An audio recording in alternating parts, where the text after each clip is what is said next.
Grace and peace to you, beloved siblings at the Association of Welcoming and Affirming Baptists, and thanks for inviting me to be a part of today's service.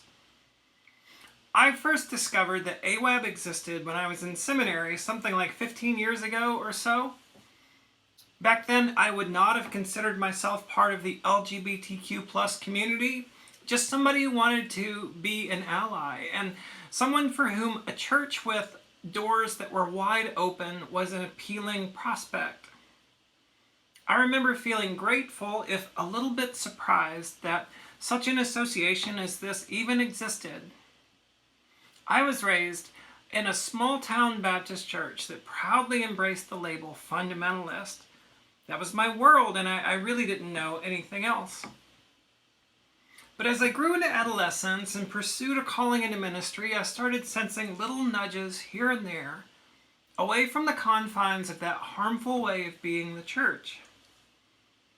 I can't say that I ever had a dramatic reawakening. I just gradually came to the conviction that the fundamentalism of my childhood didn't really look like Jesus. It's not hard to read the Gospels and see on one side a group of religious fanatics obsessed with things like purity and orthodoxy and order, and on the other side a subversive nonconformist who was constantly drawing wider circles, deconstructing hollow religiosity and embracing outcasts. So I guess it was my gradual effort to embody some of those authentically Christian characteristics that led me to a place where I could discover AWAB. But simply becoming aware of the existence of Welcoming and Affirming Baptists didn't exactly revolutionize my life, not at first anyway. During seminary, and then in the early days of my full-time ministry, I guess my philosophy was, it's great that they exist, but I'm not sure I'll ever get to be a meaningful part of that family. Getting called to serve in AWAB church didn't seem like a realistic possibility, and in my own church, I couldn't exactly preach about how Baptists needed to be welcoming and affirming, or tell my deacons that I wanted to connect with AWAB. I knew that being an ally was enough to get yourself fired. I'd seen it happen before. And I had heard the elder statesmen of my denomination murmur about those pastors who had been foolish enough to push their congregations towards acceptance. At least that's the way they put it. They made it sound like a surefire way to kill a church. I felt like there were enough factors trying to kill my church already, and so I was, too practical or too afraid to want to make more trouble.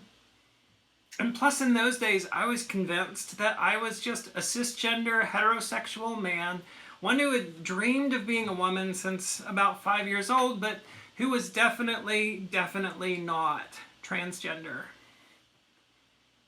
So I just sort of admired AWAB from a distance. I didn't try to connect too deeply, but I did get to a couple of meetings over the years. I visited Baptist Peace Fellowship's Peace Camp for one day, and AWAB happened to be hosting a meeting and a breakout that day, so I went. Now, the best that I can describe what I experienced at that meeting and what was my first in-person encounter with Welcoming and Affirming Baptists is that it felt a bit like I was hearing the gospel proclaimed for the first time. It felt like it might have felt I heard Jesus say, "The Spirit is moving, and I'm declaring good news to the poor and liberation to the captive," or "I have come with the gift of life, life in all of its abundance." Like hearing the gospel for the first time. Now, I felt that way because that gradual evolution of conviction that I mentioned a moment ago was really a journey of eliminating exclusion. A journey of erasing narrow circles and drawing them wider and wider, kind of like Jesus had a habit of doing. At some point, a lot of our Baptist forebears had to say, you know what? We were wrong. We were wrong about race. We were wrong for interpreting the scriptures to justify white supremacy. And you know what else? We were wrong about gender too. We shouldn't have used the scriptures to justify misogyny and disqualify women from leadership and from preaching and from ordained ministry.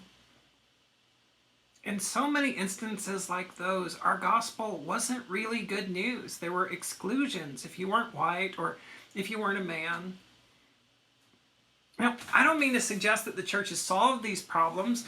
Sunday morning remains, as Dr. King first reminded us, a deeply segregated time of the week, and the patriarchal culture of our churches hasn't been undone by the calling of women as pastors.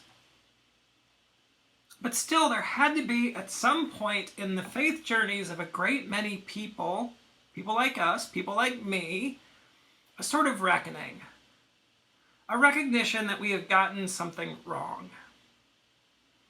Connecting with AWAB helped me understand how foolish and irresponsible and harmful it was to say, we've gotten so many things wrong, but when it comes to sexuality, and when it comes to gender identity, we are definitely right. We're not wrong, not this time, not on this one. AWAB was one of the first places and one of the first fellowships in which I clearly heard that God's life-giving, life-affirming love didn't come with exclusions and conditions. It wasn't a gift offered with strings attached. And that good news, that gospel with no exceptions, planted seeds in me that would eventually grow into self-acceptance. In order to come out, in order to really embark upon the journey of transition to which God was calling me, I first had to become welcoming and affirming in perhaps the most challenging way. I had to welcome myself. I had to affirm myself. I had to accept that, yes, it was okay for a lifelong Baptist, an ordained minister, a senior pastor, and someone who was generally pretty interested in following Jesus, to also be transgender. I had to be able to reconcile my faith with my identity, to give myself permission to become the woman that God created me to be. I got there, in part, because the Association of Welcoming and Affirming Baptists showed up at just the right point in my journey.